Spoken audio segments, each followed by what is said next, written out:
Les projets de méthanisation sont longs à développer. On est sur des pas de temps de 4 à 5 ans. Donc on intervient très en amont sur les territoires et la première étape, c'est donc de pouvoir identifier les territoires qui sont favorables avec des volontés politiques pour pouvoir accueillir ce type d'unité et aussi la présence de biomasse pour pouvoir valoriser dans ces unités.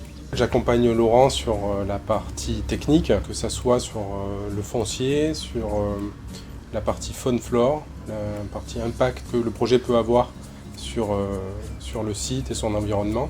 Je vais aussi participer sur tout le lien avec le maître d'œuvre qui sera en charge à terme de la réalisation des études, de la construction. Et enfin, je suis également partie prenante sur la partie gestion des autorisations, donc le lien avec les autorités environnementales, puisque nos sites sont soumis à enregistrement.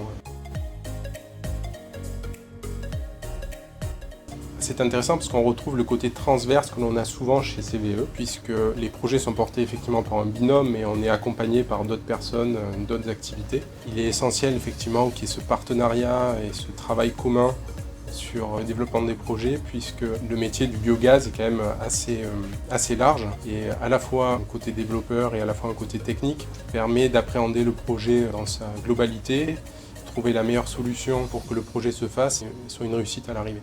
L'avantage d'être en binôme, c'est que du coup, on peut confronter aussi nos points de vue. On peut échanger, ça permet de avoir du recul sur des questions soit techniques ou organisationnelles. Si on prend le cas concret de réunions publiques, la répartition se fait entre nous. Philippe va plutôt synthétiser, centraliser les données techniques. Et de mon côté, je vais plutôt m'occuper de toute la partie organisationnelle, relation avec les élus, signature de contrats fonciers, etc.